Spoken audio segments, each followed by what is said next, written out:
I was the tired that sleep doesn't fix. I was saying a lot of yeses when what I really wanted to say was no. I got married. I had two beautiful sons. I was trying to juggle so many hats, and my life just didn't feel like mine anymore. And it was a pretty big crash out. Ask yourself, what do I want that's not for anyone but me? And when I ask women that question, Evonne, they often get really tearful because it's been a long time since they've been able to ask, if they ever have, what do I want that's just for me? People rarely see the journey. They see the end result and they're like, oh my gosh, you did that so fast. Like, well, we weren't there for all of it. There's a lot of hours crying. I think I said this a couple of podcasts ago because like the new trend is to say no, right? Everyone wants to say no to opportunities. And I disagree with that. Because I think that if I would have said no last Wednesday, I would have not had been able to meet my next guest on the show. I said yes to this fireside chat and I didn't have anything else on my schedule. And they had a keynote speaker, Miss Lisa, that's going to join us today on Rebel Roots. And I was like, you know what? I'm going to go and watch her because I found that your title of the keynote was very interesting. I probably needed everything that was in the title. And I needed to hear it out loud with all of that. So again, you guys will hear me say yes to the things because you never know who you're going to meet, what you're going to learn, and all the things. Give me a warm welcome to Lisa Brooks. Oh, I love it. I love that. I love your speech. And I know that we're going to go into that. Yeah. But just kind of give everyone a background of who Lisa is. And I know you have a really good story, a little rebel story because you quit your job and you went into business. So give me all the tea. Oh my goodness. First of all, thank you. This is so fun for me. This is so fun. Okay. So I think that my story really starts. I was pretty, and I didn't say this in the talk, but I think my original story was that I was in the dance world, theater world for a really long time. That was sort of my roots growing up. Okay. And so I really pursued that life until I was about 20. And one day woke up and just went, I don't want to do this anymore. I was so burned out. I had really just not super healthy, things like that. And just really needed to take a step back. And I think that one of the things that really resonates for me with burnout is even as a young person, a really young person, I knew what that was. I knew what it was like to put your whole heart, your whole passion, everything in to this one idea and to just, say yes to every single opportunity. Yeah. Right. And, I say this a lot about my current profession, but I loved that world until it stopped loving me back. And then all of a sudden it was just this sort of crash and it was an identity crash and I didn't really know what I would do next. I moved to Wilmington, shortly after I quit dance and theater and, kind of floundered. Didn't really know what I was doing, waiting tables and started, doing a lot of volunteer work at Good Shepherd Center. And that was sort of this introduction into social work. And I got real curious and dug into that and just, went to Cape Fear Community College, took all the classes I needed to take in order to be able to earn the right and the privilege to go, back to school. And when I got into social work, it was just such a good fit. There was something so unique to me about, helping other people and being a really good listener. And there was a social justice component and all these pieces that just really resonated with who I was in that season. I ended up getting my master's in social work, which was great. And then and this is where the story picks up what you heard last week. I really pursued working with children and families who had experienced pretty significant trauma. And so that looked like a couple of different jobs. But after about 18 years in that particular arena, I couldn't find myself anywhere. I had devoted so much time and energy. I got married. I had two beautiful sons. I was trying to juggle so many hats and my life just didn't feel like mine anymore. And it was a pretty big crash out. So 2017, it's almost like Flat Stanley, and like peeling myself up and really having to, Evonne, dig into some like really hard truths about what was promoting that kind of, for lack of a better word, self-abandonment, what was promoting this like go, go, go, go, go culture inside of me. And I took 2 years away from seeing clients. I became a full-time instructor at UNCW and their School of Social Work, which was kind of nice. Just to not be doing the deep, hard trauma work anymore. And it felt like really and truly, it felt like a vacation. It felt like, and almost like I wasn't doing enough. So COVID happened and I found myself very lonely, very, unfulfilled again, and sort of went, what could I do? And what I knew, and I had a really good friend, and I think this is a part of the story that I don't always tell. I had a really good friend who kept me really aligned with my values. And she was just like, yes, you could go back and you could start doing therapy, but it's going to I think it's going to bring you to the very same place again, And she's like, what do you really want to do? And the joke was, I wanted to be a professional encourager. I really wanted to work with women and I wanted to help them see themselves the way that I see women, for all of the things that we're juggling, all of the things that we're being asked to do in systems that weren't created and developed for us.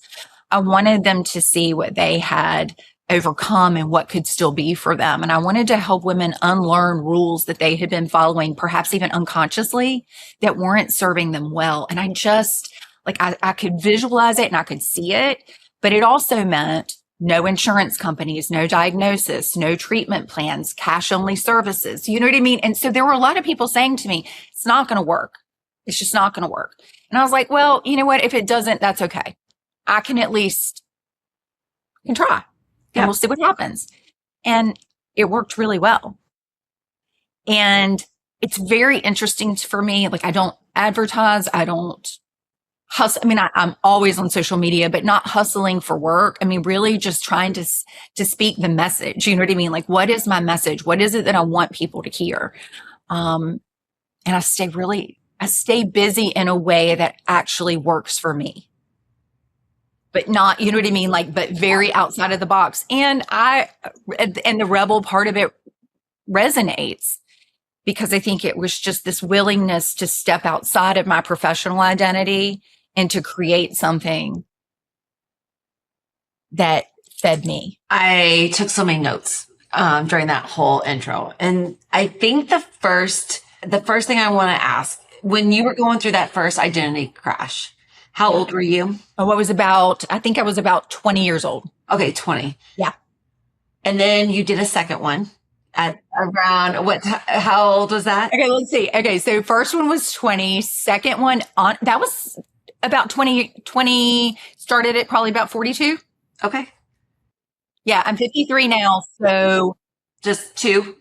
Just kind of crashed two? Okay. So I think so many women are in that position currently, and you kind of said it just a little bit, I've raised the family, I've had the career, and we hold on to guilt of all of those things because we don't think that we deserve, I feel like, or maybe judgment a little bit, but guilt that we don't deserve anymore. And so my question to you is, when you were having those identity crashes, first, you recognized them, right? So what was the signs of recognition of those crashes and not just oh, I'm going into depression, what's the difference between those? And then two, what were the questions that you were asking yourself to be truthful to figure out that next path? Oh, that's such a good question. I mean, I think, okay, so the signs, I think, were the sleep. I was the kind of tired that sleep doesn't fix. I was saying a lot of yeses when what I really wanted to say was no. I am when I'm not doing well, I lean really high into people pleasing and trying to keep everyone around me happy. Really good at, we can call it codependency. We can call it high functioning codependency. Those are my defaults. So when I'm not aligned with my values and I'm not taking care of myself, I'm going to look like a really smiley person who's really angry inside. Mm. So it's that tension. You know what I mean? It's like, I know how to go out and be, but that's not congruent with what I'm actually experiencing. And I think that there's this moment in that at 20 and at 45 where it's like, I don't like this. I don't like what I'm doing. And at 20, I definitely didn't know how to do it. At 45, I had a clearer, I know what I have to do, but it's going to cost me a lot. Like it really felt like an identity shift. No. And I think that's about the age where most of us have it. I remember doing that too. I felt like it was around 40 that maybe 37. I was about 37 where I just shifted everything, kind of exact same thing. But I don't think I was not intelligent about it, but I don't think I was like in tuned with what I was doing. And that was like, what year was that? You said 2017? Yes. Okay. So you're younger than me, but like mine was like a little bit sooner than that. So it was like, we had like Tony Robbins with cassette tapes. You know what I mean? Yes, there wasn't all this online. There wasn't social media. So I know that we got to identify what we were going through at that age, where 2017, you're still not quite there yet, but gosh, there just wasn't so many tools back there, you know? So yeah. Like, and I think about it, it's like almost permission. Mm-hmm. I mean, it was still sort of, for women, and I think that we're still arriving at this all the time. I mean, it's like, who does she think she is? And I was very much, that message of who does she think she is? It's like, well, I don't want anyone to think that I think I have it all together. I don't want anyone to think that, I'm abandoning all of these parts of myself that got me. You know what I mean? I wanted to control the narrative. And it took me a long time to recognize that that wasn't important. And that people were going to think or not think whatever they thought or didn't think. And it wasn't my business. Like so much of my life, I had been trying to organize as though everything was my business. And I was just like, but Lisa, it's none of your business what people think. Right. And that was like, and again, Evonne, I'm like, these are things that I continue to practice all the time. No, I don't think they ever go away, do they? No. They show up as different factors all the time in your life. But I think once that you can recognize them, you deal with them faster now, right? And you're like, ooh. Yes, that's the bounce back, right? And that's what I tell clients all the time. It's never going to start to feel comfortable. You're just going to recognize, oh, this is uncomfortable. And you bounce back and do the thing that's right for you. Yeah. And that ultimately, it ultimately becomes what's right for other people. You know what I mean? If I am aligned with what's right for me, the people closest to me, the people in my inner circle, the people whose opinions really matter, they're going to be better for that. Yeah. So if you're sitting in the cheap seats, it doesn't, what difference does it make? I don't care. Yeah. I love that drawing, by the way. It's a good one. You send it to me just so we can kind of put it on here because it was so good. So you mentioned values, like you connected back to your values. Do you have something that, cause our values kind of change, not like moral values, but some of our values do change. Like I think like our family, career, those, things that can change, not so much as your integrity and that kind of stuff. Did you do something to find the values out at that point, or daily? Do you do that still, or weekly, monthly? I wish I did do it daily, but I'm very clear about my values. So my values are growth and connection. Okay. And those are like the two values that like, I'm just like striving. And one of the things, I have a values worksheet that I use with almost all of my clients. We go through the values and I really try to get them to get down to about two, their top two. And then the question for me always, and this was something that, again, another one of my, our colleague just, shined a light on me with this. She's like, listen, what are your values? I'm like, growth and connection. She's like, okay, tell me how growth is showing up in your relationships with other people. And it was easy, Evonne. I could go bam, bam, bam. And then she said, how is that value showing up in your relationship with yourself? Oh, Ooh. And connection is another one. So connection, like I'm so good at connecting with other people, but how is that value showing up in my relationship to me? How connected do I feel to me? And so that answer, those for me, I'm real external. So I want to focus on everyone around me. And I'm learning in this season of life how important it is to focus inward. yeah, so hard. We can take care. I feel like as women, we can take care of everyone else. And like you said, the people pleasing, it like really resonates with me. I mean, because I do find myself, if I'm in a stage where I don't want to deal with my stuff, that I will do everything else to avoid what I need to do. You know, I can become really good at that. Why do you think women are here? Why is it so hard to do that with ourselves? Do you have a? Oh, Evonne. Okay. So this is my question, right? This is the one that I mean, like, I love this question. I mean, I think that my experience has been that it's a cultural, systemic, familial. I mean, like it's all of those things. I think that the systems that we operate in are full of their own micro and macro oppression type. You know, you can't do this. Don't get too big for your britches. You know, don't shine too bright. There's a lot of that messaging, and I don't even know. I mean, you know, we talked about this, or I remember you talking about this last week, just about our bodies, about our brains, about how much is too much and not enough. And I mean, you know what I mean? It's just all of that all the time. So there's that messaging, I think, that comes from a really early age. And then there's also the systems that we operate in that just, again, do a lot of that. There's a ceiling, there's a limit to how far you can go or what you're capable of.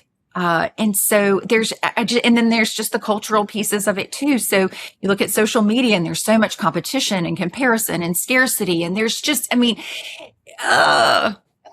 when I work with younger women in their 30s raising families, this will resonate, I think, for you. They're like, Lisa, to raise a child right now with Instagram and TikTok and all of this, like, you should be doing this. You shouldn't be doing this. If you're doing this. And I think, gosh, I didn't have that. And it was still really hard.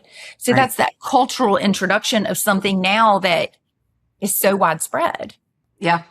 I kind of do my thing, like everything that you sum up. I'm like, I call it the white picket fence theory. Yes. Because that's the whole thing. It's like, in my generation, which I feel like I'm so old to say my generation, but my generation, you know, it was the woman, your main priorities was to find a husband, have a kid, you know, career was kind of on the thing back, but you were going to, you know, find a man to support you but not be too much, follow the rules, like be proper. Like that's not what women do. And it was so funny because I was at I was doing quilting class last night and I dropped an F-bomb because I stuck my finger with a safety pin and there was a lady that was in her like 60s and her face, I'm like, I'm going to get a complaint from the owner because how dare you say that? I'm like, since when can't we say F-bombs if we stick ourselves with it? You know, like, yes, that's why I say that all the time, but I don't think I hurt myself, but it was just like that shift, like women don't say that. And I'm like, oh girl, I was like, I can throw some F-bombs around, you know? And you think that we would be out of there, but cause I didn't raise my kids that way, but somehow they still end up in the same situation, right? So yeah, the influences are so powerful.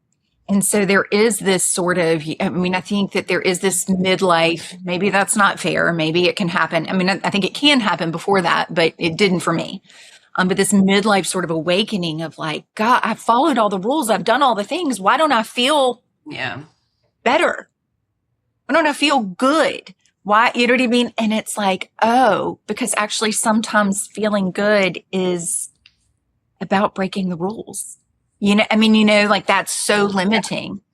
And it's really hard for me in this season of my life to be around people who expect good all the time. I'm like, hey, listen, I am deeply imperfect, deeply flawed, deeply human, and I am done suffering over that. I'm going to have a lot of self-compassion for myself when I get something wrong. I am going to, you know what I mean? I'm not going to just sit and dwell in it. I'm moving on. If you can't do that, you know what I mean? Like that's, yeah, I think that's your choice. Do you think it's too because no one gave us the next chapters after the kids? Yeah. I mean, I think it's really weird. It's a weird Everyone stopped writing the book after that, right? Yes. Yes. And so no one told us, I feel like, women how to act after the kids left the house. And we've been busy, right? The whole time you've been busy raising these kids and being a wife or, being that role. And no one told us that like the next chapter was to retire, right? Mm-hmm. And then I guess you don't get to enjoy life until retirement because that's kind of like the conception, right? Yeah. But they forgot the age, I felt like, from the time your children leave the house until the time you retire. No one talks about those years. So maybe that's what we're missing. Well, there's this, and if we're lucky, it's a big season. True. We did it right. All the rules. Yeah. But it's so common, I think, and I think people feel again like they've gotten it wrong when they reach, let's just say, I mean, like midlife, launching kids, whatever you want to call it. But they don't know what they like. They don't know what they want to do. They don't know what's next. And it just feels like, flailing and what am I going to do? And I'm like, whatever you want. Yeah. But we don't know. Yeah. Right? It's hard to figure out what we want, which I think you go back to your childhood, right? Yes. Can you see yourself picking up dance anymore? Would you go back? No. No, but that doesn't change. Listen, I love the sparkles. I love the rhinestones. I love I work out to Broadway shows. Okay. You know what I mean? Like it's part of who I am and I do love it. But I don't want to, like, there's not any part of that. I think that was one of those examples of something that I was good at. And it just sort of pulled me through this trajectory. And now I'm just like, looking back, it would have been neat to have had a wider, you know what I mean? Like to have opened my eyes a little bit further and to have tried some other things. You said in your talk, which has stuck with me since I listened to it, but you said when we get burned out, when we get stressed, when we do all these things, that the first thing that someone tells us is to self-care. Yeah. And what you said next is the part that I really remember. You're like, oh, so you're giving me more things to add to my plate. Yeah. Go get a massage, go do this, and it's just, it keeps piling up. And so we just keep adding to our plate. Yeah. And I'll let you explain it more, but that really resonated to me because I'm like, okay, we just said that we're stressed, we're burned out. And then you want us to go do self-care or do something or take a walk. And you're like, add it to your plate. We're just add. And I'm like, oh my gosh, I never thought of it that way. And that stuck with me till today. I was just like, I need more of this. So tell me. I think it's fascinating. It's like, let's add something. And this is typically true with self-care. It's like, go do something, go spend a lot of money on a massage, which is a privilege that not everyone has. Go on a fancy vacation. Those are the things that that people tend to think about, or go spend an hour on the treadmill or working, or, walking the loop or whatever it is that sort of fits. But my thought is, can it just look like free self-care? That's like, I'm going to set a boundary and say yes to what I want to say yes to, or no to what I want to say no to. And I'm with you. I tell people all the time, boundaries are great. Make sure you don't set them around things that limit your opportunities. You know what I mean? Because there's so many beautiful opportunities out there. And sometimes we get really into our boundaries and we miss opportunities for growth. But I think, the saying no, the honoring your capacity. I am not me right now, but like if you're in a season where being on the PTA doesn't work, and, hustling kids to 75 different activities doesn't work so they can find their passion. I'm like, hey, it's okay to say they're kids.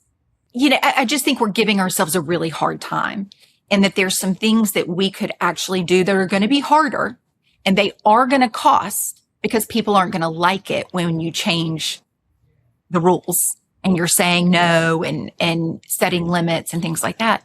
But those are the types of self-care practices that make a huge difference ultimately. Yeah, yes. And I think that's awesome too, when you say self-care, that like to almost associate boundaries with that, because that's really what it really is, right? Yes. And that's kind of like the diagram that we were just talking about, because you kind of had a bullseye, correct? And I wrote it down. I don't have it in front of me at the moment, but talk to me about the bullseye and setting the boundaries, because once you set these boundaries, everything kind of changes a little bit, right? The friends. People do. I mean, listen, I grieve the loss of lots of relationships that were closer and tighter because I stopped being the person who was the emotional manager of all of those relationships. It is costing me too much. I'm enmeshed and I'm too involved, and I'm hearing too much feedback from too many people. I'm like, the feedback, we're closed. So the bullseye is that, that small place in the middle. And it's like, who's in the bullseye? Like for me, there's about 10 people there. And that's more than a lot of people have. I always say, if you've got one or two people in that bullseye, that is plenty. But I've got some people that I deeply care about how our relationship is working. But I have those people, and those are the people who I want their feedback. I trust them to be direct and honest with me. I value how my choices impact them. Like that, it's very important to me. And then, there's those 3 or 4 extra circles that keep going out. And it's like, hey, the further we go out, these are not the people. I'm not hustling for your approval. It doesn't mean, like we said earlier, that your feedback or criticism might not sting, but it's going to sting a lot less than it used to, because I've become a little bit more resilient, a lot more resilient to that. It's like, yeah, that hurt my feelings. I'm sorry they don't like me, or they don't like my message, or they didn't get what they wanted out of a session or whatever. And it's okay. Go find what works for you. You know what I mean? Like I am not for everyone, but for that circle in the middle, I can show up real and authentic, aligned with my values, and I can, say what I can take care of myself in that relationship, and it's celebrated. Which I think that was like, I wrote down naysayers, because you said the naysayers in your life and how you deal with that. Because I would assume the people that are in your bullseye are they still naysaying you, or they're never? No. So there's complete support, right? Yeah. Now listen, do they give me hard to hear feedback sometimes? And like, are people, but I have cultivated relationships that like those people, they're going to tell me the truth. That doesn't necessarily mean it's accurate, but they're going to tell me the truth from their perspective. And I'm going to stay curious about it. I'm not going to, I might initially, but I'm going to respond, not react. Yes. That's a good. So, yeah. I'm going to, if I need a few minutes or if I need a day or two to think about it, like, okay. But like you and I talked about, I think during lunch, like I love, like when my kids come to me and say like, yeah, you really messed that up, or I didn't like it when you did this, or, I'm like, oh my gosh, yes, tell me more. What was that like for you? I'm not defensive. I'm like, help me learn. Like maybe I can add some context to this that helps you or doesn't. But like, I just love that kind of relationship. Major value it. So big step to leave a career, to take this leap. Yeah. Talk to me about that just a little bit. Like because there's so many people, I think I was talking to somebody else, is that, someone that it's the person who takes that first leap to do something, like you going into this coaching business. Yeah. And was it right away, or did you think about this 5 years before that and then you strategize it? Because they ask me a lot about that. They're like, how did you do this? I'm like, I just leap. I just I jump. And were you like that, or did you sit there and were you careful with it? And what was your thought process? Well, that's such a good question. I think that I'm using this word like with some sarcasm and humor in it, but I think I suffered for a while. I think that that's just a little bit of my upbringing is let's just suffer, So I thought about it and thought about it and thought about it. And I didn't know what I would do if I wasn't doing the work, because I think a lot of times we're like, but I've only got experience in child welfare. I can't do that. You know what I mean? I can't do something different. And I was like, no. And then people were like, well, if you're going to be a coach, you really need to get some coaching skills. You need to go to get a coaching degree. And I was like, I'm not doing that. I've done all the degreeing that I'm not doing any of that. I trust myself. I can figure this out. But I think that friend really pushing me and saying, trust yourself, trust yourself, trust yourself. You can't. Yes, you can. I feel like it was slow, but I also feel like it was pretty fast. I'm about 7 years in now, and I have, people all across the country that I work with. And then, and I do a lot of that virtually, but I do, a good amount, in person in my office. But I do feel like it was kind of in some ways fast, in some ways slow. I get that. Totally. There was a lot of chaos. And I tell people all the time, you have your old status quo, you have your new status quo. This is where I'm trying to get to. And I plunge into chaos and I run back to the old status quo, and I plunge into chaos and I go back to the old status quo. So then I started to eventually go, oh, right, just keep going through the chaos. Yeah. And you start to climb out. You know what I mean? Like, so people rarely see the journey. They see the end result and they're like, oh my gosh, you did that so fast. Like, well, you weren't there for all of it. There's a lot. Yeah. There's a lot of hours crying. Yeah. Lots of crying. Lots of deep personal work to be in a place where I was healthy enough to earn the privilege to sit across from people again. I love that. So tell me, who's your client? Oh my goodness. I'm the luckiest. It's just like, I'm the absolute luckiest. I think that people find me generally through word of mouth. I think they are genuinely looking for someone to support them, to validate their experience, to let them know that they're not broken and don't need to be fixed, to really normalize their experience and hold space for that, and to not rush them. I think a lot of times our family and our, professional worlds are trying to rush us through change, and change doesn't happen that way. So I think that often they are women who are looking for a very soft place to do their work that's going to, meet them where they are, not where the world thinks they should be. Yeah. And so for some people that's it's quick. And for some people that's a long-term, relationship where we're checking in once a month or something like that, or once every 3 or 4 weeks. So I just, they are all different ages, going through all kinds of different transitions. Sometimes it's as big as a big betrayal, maybe a professional betrayal or a marital betrayal or something personal with a friend. And sometimes it's, oh my gosh, Lisa, I really want to leave this job and I don't know how to do it. And somebody told me that you can help me. And so it's helping them give themselves permission to do that. Love that. Mm-hmm.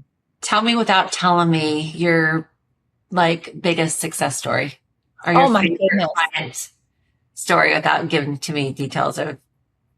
This is going to sound really cheesy. Really cheesy. I think that my biggest success story is me, because I don't think that I cannot embrace or help anyone else embrace their authenticity if I cannot embrace mine. I cannot help people do what you know what I mean? Do things that I cannot also do. So the parallel process of the work is probably my favorite part. But I think that in order to be successful at what I'm trying to do, I never get to take the pedal off of my own self-awareness, self-reflection. You know what I mean? Like that is paramount to me being able to show up real. And to push past some of the things I say are hard to say. And every time I say the hard to say thing, I give myself like a little like, and I don't do it till I have the rapport, the relationship. Do you know what I mean? I try to go again at that slow pace, but that's the magic of it, you know, is that I see me in everyone. I see parts of me in everyone. And that helps me really, really develop a relationship with the people who are right for me and I'm right for them. That works. I love that because I feel like, you know, the best teachers are the ones who went through it, right? Yeah. And again, to be authentic in front of your clients and to really be so vulnerable builds that trust with that, because we always think that the person that's sitting across from the room from us they're fixed, right? But oh yes, because it's our perception because we're broken, right? Right. And that's like probably one of my number one rules is, hey, listen, she is so not fixed. Like she being me, she is me. She is so not fixed, but she is so human and so okay. And so being able to just show up that way is a tremendous gift. But I don't, and you know, again, I don't want to go in with this like, well, I'm a mess and it's not that, it's not self-disclosing, it's not that, but it is this like willingness to bring my vulnerability in a really professional way.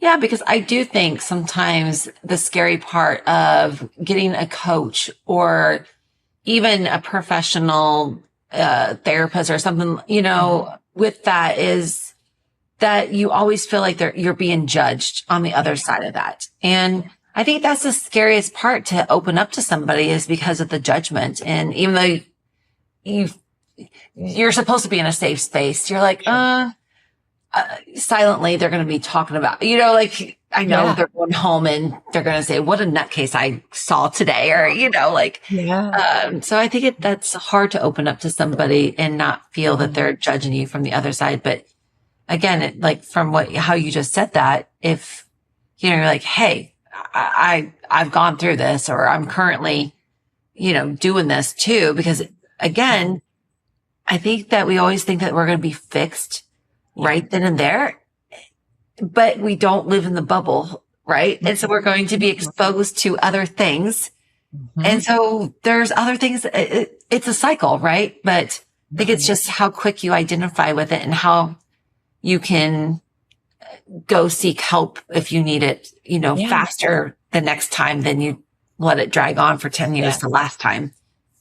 Yeah, no, I think that like trust and safety and really recognizing like people get like what I ask of myself is that I'm trustworthy to myself, that I'm safe with myself, that I know that I have choices, you know, and that I am empowered and that I am willing to collaborate with other people. So then I look at my clients and I'm like, and you too, this should feel safe for you. This should feel trusting to you. This should feel collaborative and empowering. And you always have a choice. And just because you're not ready to make that choice yet doesn't mean you won't be, you know what I mean? That you won't be ready to one day. And we'll hang out until you're ready. And maybe you'll change your mind. And guess what? That's okay too. Best advice for today. Like if my women are out there listening to this podcast and they're just like, man, not ready, but what's something that they could do right now that helps? I love it. I mean, I think that you mentioned one thing that I think can be very helpful. I think you can do a values assessment. I think you can Google values assessment. I can send you a link to one. if you'd like, and you can just go through and just figure out what are my top values and what does that value mean to me? Because, we may both have connection as a value, but it looks and sounds and feels different for both of us, right?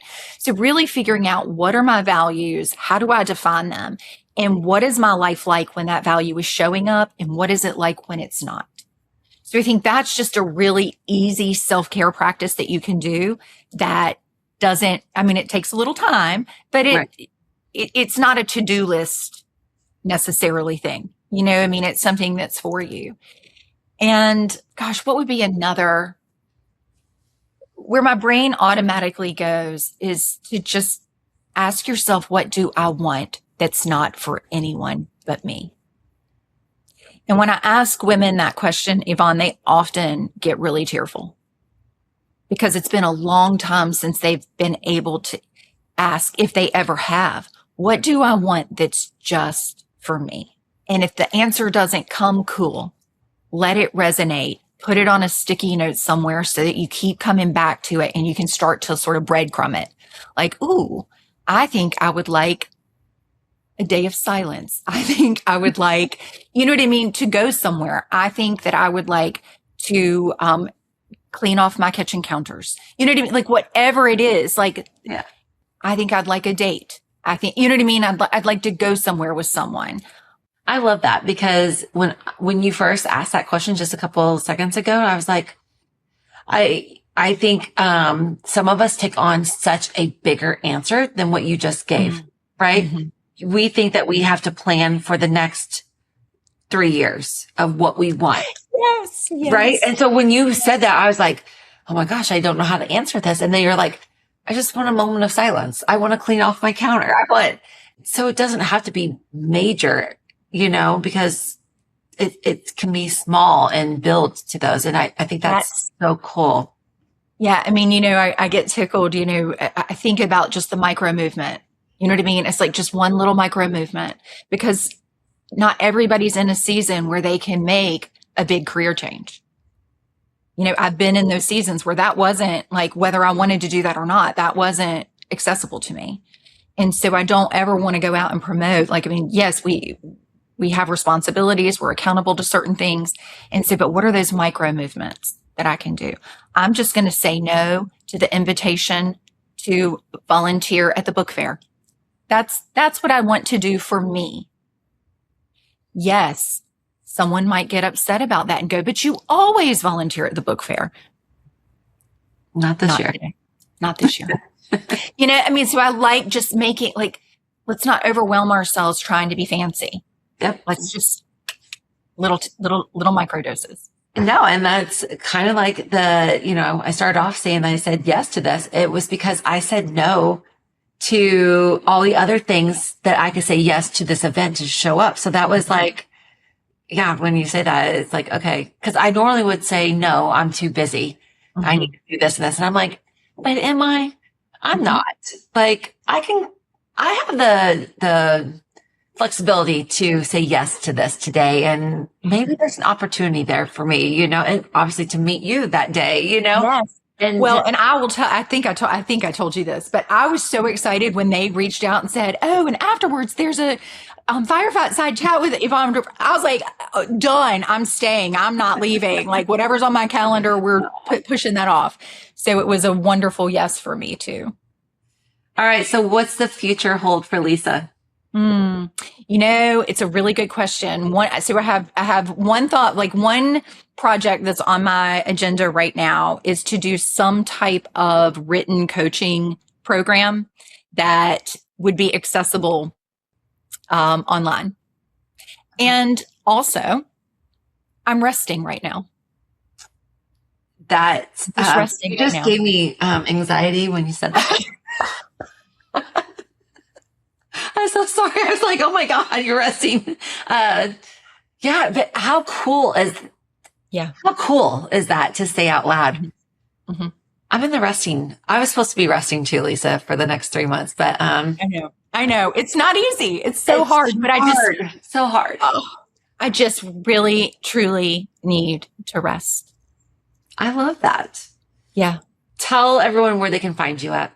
Oh, you can find me on Instagram at Lisa Brooks ILM, or you can email me at lisa@wilmingtonthrivetribes.com.